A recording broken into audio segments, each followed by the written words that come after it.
The invitation arrived like any other, but there was something wrong with the proposal. Accepting a mission at an Arctic research station seemed exciting at first. The isolation, the endless skies, and the science were the perfect attractions for those who needed to escape the hustle and bustle of the city. But the Borealis base had a reputation. Stories whispered by former researchers spoke of things that should not be mentioned. "It's just paranoia from those who spend too much time on the ice," I told myself as I signed the contract. The trip was long and uncomfortable. The last stretch, in a small plane that shivered in the biting wind, made me wonder, why does no one ever listen to their own doubts? The station was a white metal block, buried in the ice, with no windows. Everything around me seemed deserted, but a silhouette was waiting for me at the entrance. "Welcome to Borealis," the man said, extending his icy hand. He introduced himself as Dr. Mason, the head of the project. The place was smaller than I had imagined, cramped, with narrow, poorly lit hallways. I would meet the rest of the team at dinner, but something was already off. The silence was oppressive, even with the wind howling outside, and that smell. I couldn't place it, but it reminded me of burning flesh and rusting metal. "You'll get used to it," Mason said, reading my expression. It didn't bode well. That night, the first signs of something strange appeared. Dinner was silent. Only the sound of silverware clanging against plates broke the heavy silence at the table. I glanced around and noticed that the other members of the team were very quiet. Dr. Mason seemed lost in his own thoughts, while Dr. Williams, a climatologist, avoided all eye contact. When the food was finished, the subject turned to the project itself. I was shown a new set of scientific equipment, but something didn't feel right. The others seemed nervous, as if relieved to change the subject. None of them seemed comfortable with what they were doing there. There was a tension in the air. That night I went to my room, a tiny, cramped cubicle with metal walls that seemed to move in the wind. The smell of cold, dry air seeped into my body. The only sound I could hear was the hum of the machines that kept the station running. But as the night wore on, I began to hear something else, something unusual. Whispers, soft and distant, that seemed to come from within the walls. I tried to ignore the sounds, but as I lay in bed I could feel something staring at me. The Arctic emptiness outside seemed to swallow up any logical thought, leaving me vulnerable to irrational fear. The shadows on the walls seemed to come alive. I didn't know what it was, but I was certain something was there, something that shouldn't be there. The next morning brought no answers. The shadows and whispers persisted, but the work had to go on. Mason and Williams led me to the operations center, where data on seismic and geothermal activity was being collected. "Everything is under control," Mason said, with a confidence that didn't convince me. It wasn't long before the first problem arose. It was 3 p.m. when Dr. Williams disappeared. It wasn't a sudden departure. She simply didn't show up for lunch or equipment checks. We searched everywhere. The station, although it seemed large in terms of work areas, was limited in terms of space. There was nowhere for her to hide. "She must have gone for a walk outside," Mason suggested, trying to remain calm. But the fact that we hadn't found any traces of footprints in the snow outside the station made me question his explanation. The station was surrounded by snow and ice with no vegetation. Any movement outside would have left obvious tracks, but there was nothing. As the hours passed and the search intensified, paranoia took over. Tensions grew, and the other members of the team began to look at each other suspiciously. Someone was lying, but who? As the search for Williams continued, I found something strange in Mason's office. The files seemed to be out of place, half hidden behind a jumble of papers. It was a diary, or at least it looked like one. What shocked me most was that the diary had not been written by Mason or any other member of the team. It was a log from a former researcher on the station, someone who had been there years before. The pages were worn, but I could still make out the handwritten words. The first line read, "If you find this, it means we are all doomed." The diary spoke of strange occurrences during a previous mission, including unexplained disappearances, strange sounds in the walls, and most disturbing of all, a growing sense of being watched by something unseen. What horrified me even more was when I read about an experiment involving an underwater entity.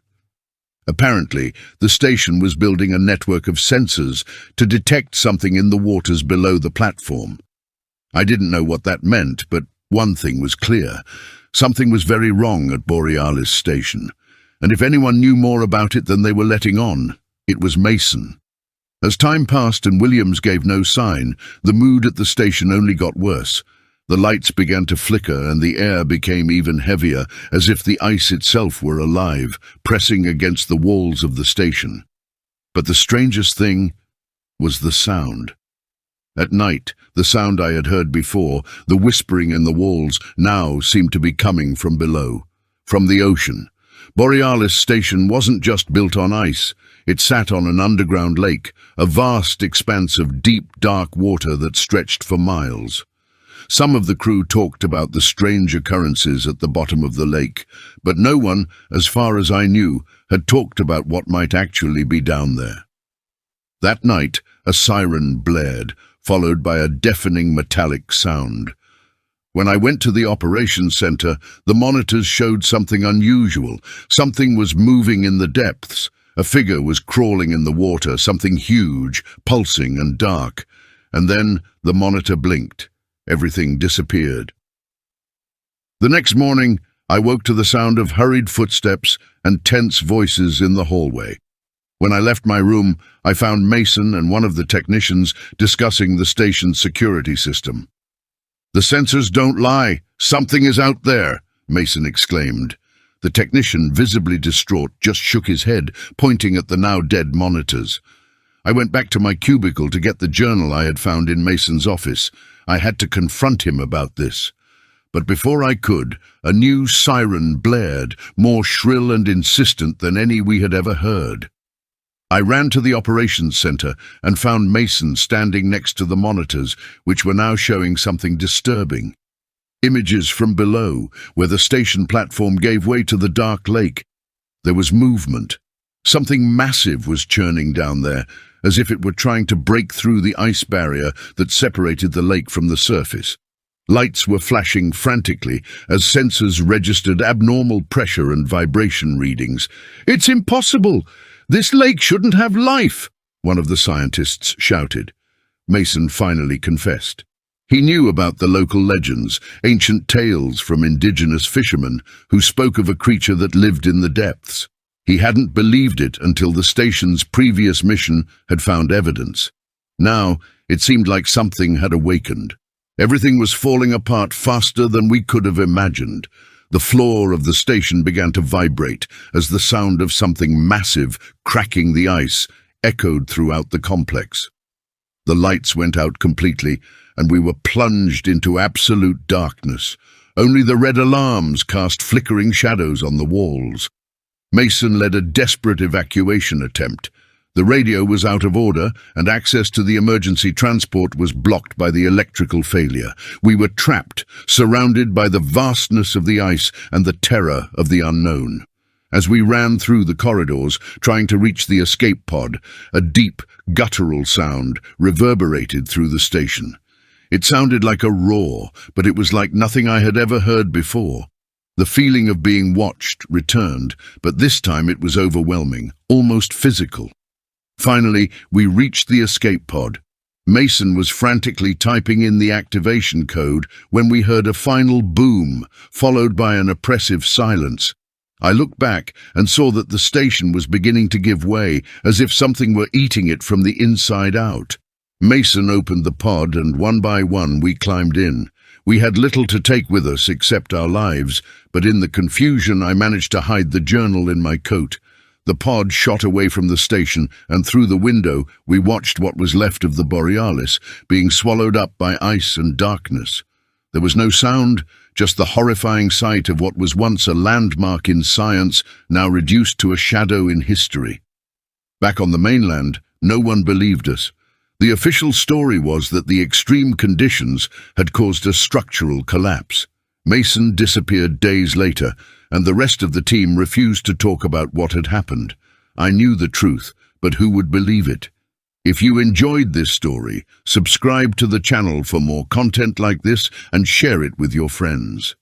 There are many more chilling stories to come.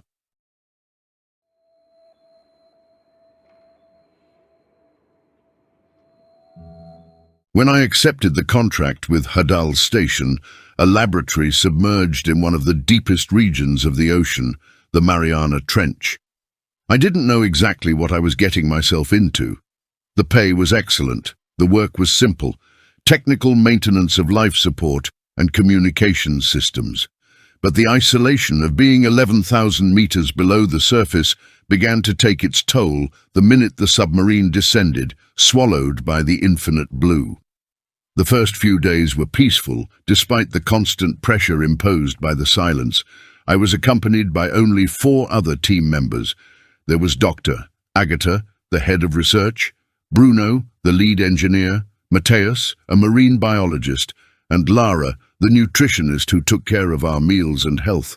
Everyone was focused, professional, but distant. I felt that no one wanted to bond, as if they knew that time there should not be marked by connections. On the second night, while I was reviewing the systems in the technical module, an unexpected failure occurred in the station's external lights.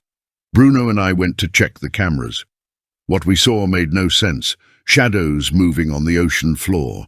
The station, despite being modern, had its peculiarities. One of the most disturbing aspects was the absolute silence. There was only the constant hum of the machines. However, on the third night, the silence was interrupted. I was in the break room when a distant sound echoed through the intercom. It was low, rhythmic, almost like knocking. Lara was the first to notice and called me. "Did you hear that?" she asked.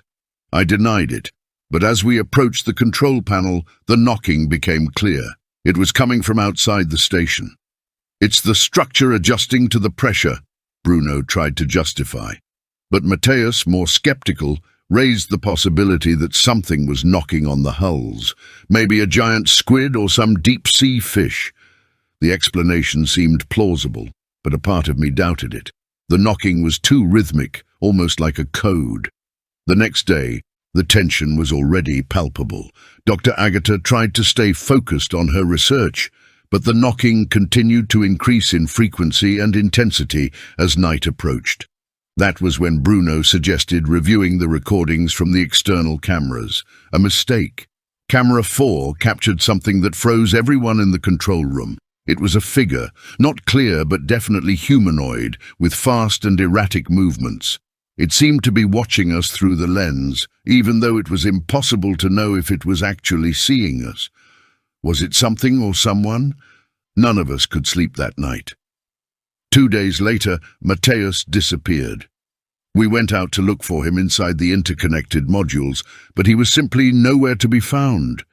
Maybe he went to the research module alone, Lara suggested, trying to remain calm. But we all knew that Mateus hated being alone, especially after what we saw on the cameras. Dr. Agata suggested that we check the access logs. When we did, panic set in. Mateus had left through the decompression chamber, straight into the ocean. This was suicide, and no one could understand why he would do something like that. The tension turned to paranoia. Bruno started saying he could hear voices coming from the corridors.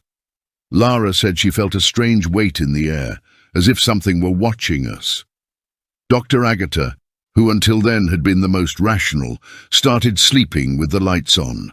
I tried to keep my sanity by reviewing the systems, but even there, alone, I felt that I was not really alone. The cameras started to capture movements inside the station, doors that opened and closed by themselves, shadows that crept through the corridors.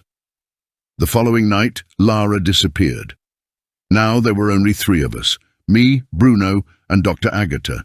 We decided it was time to evacuate the station. We started preparing to go up to the surface, but the system started to fail. The external pressure seemed to increase, as if something wanted to keep us there. Bruno went to fix the generator, but he never came back. Dr. Agatha and I only found her screwdriver lying on the floor next to strange marks on the wall. There was no more time. We decided that we would leave with or without the proper protocols. The moment we boarded the emergency submarine, the station was deathly silent. Dr. Agatha seemed lost, staring at the bottom as the pressure of the ocean began to compress the hull of the submarine. "They won't let us go," she murmured. I looked back at the now distant station and saw something, shadows, many of them, moving quickly like a cloud of predators.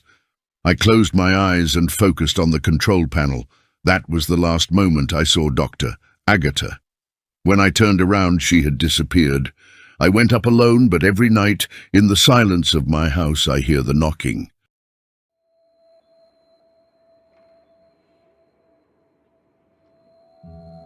When I took the job as a night operator on the city's new experimental subway system, I thought it would be just another lonely job. It was a simple monitoring job, watching the cameras, writing down train times, and reporting any technical failures.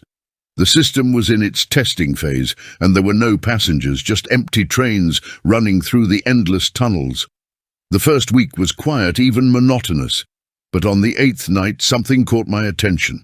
One of the trains was supposed to be empty, but on the camera in car number 3, there was a person sitting. A woman with long hair, dressed in light-colored clothes, was staring straight into the camera. I contacted Central Control, but they said it was impossible. No one was authorized to enter. I decided to investigate for myself. When the train stopped at the platform, I opened the doors, but the car was empty. After the incident, I began to notice little things that were out of the ordinary. The two-way radios, which were supposed to be silent, began to emit static in the middle of the night. Sometimes voices would come through, indistinct, but clearly human. They seemed to be mumbling incomplete words, calling out to someone. On the 10th night, as I watched the recordings, I heard the sound of footsteps in the corridors of the main tunnel. I grabbed my flashlight and followed the noise, down the stairs that led to the track system. The sound stopped as soon as I entered the tunnel. The darkness was oppressive, but I kept walking until I stumbled upon something. It was an old doll with a cracked face and glassy eyes. It didn't make sense. Who would leave something like that there? The following week, I decided to investigate the history of the subway system. I found old reports that had not been included in the digital archives. One of the engineers, before he was fired, had repeatedly mentioned unexplained activity in the tunnels. The notes spoke of shadows appearing without a light source, the sounds of footsteps on empty tracks, and most strangely, a list of names. The names were of people who had gone missing in the city over the decades. A final note read, "They're not really lost. They're here." One night, while reviewing the schedule, I noticed an extra train in the system. It shouldn't have been there, but the cameras showed its movement. It didn't appear on the main monitors or follow the scheduled tracks. I decided to follow it manually, activating the systems to redirect its route to the maintenance platform. When it finally stopped, I got in. The car was dark, but I could tell the floor was wet. A metallic smell filled the air. Blood. I saw something moving at the end of the car and shined my flashlight on it. It was the same woman I'd seen on the cameras earlier, only now she was smiling. Over the next few days, I began to have constant nightmares about the train. I would wake up feeling trapped, suffocated by the darkness. I decided to seek help, but every time I tried to talk to my supervisors, they told me it was normal to feel the weight of the night shift. I started to notice something strange in the old videos. People would get on the trains, but they never got off. I knew it was impossible. I decided to confront the supervisor directly, but he simply laughed, saying, "Don't try to understand what is beyond your reach." One night, I decided it was time to leave. I wasn't going to work there anymore, but something called me back. It was as if the tunnels had a magnetism of their own. I decided to grab a flashlight and explore the corridors that led to the oldest tracks, abandoned before the official inauguration. As I walked, I realized that the corridors never ended. I walked for hours, but the end of the tunnel seemed to be getting further and further away. That's when I heard the sound of a train approaching. I ran to the side, hiding, but instead of passing me, the train stopped. The doors opened, and inside were the missing people. Everyone stared at me in silence. I managed to escape, or at least I think I did. I went up to the surface, but something changed. The streets seemed emptier. People stared at me as if I were invisible. I tried to report what happened, but no one listened to me. Now, every night, I hear the sound of the train passing by my window, even though there are no tracks near my house. The subway system was officially shut down weeks later, but I know it's still down there, waiting.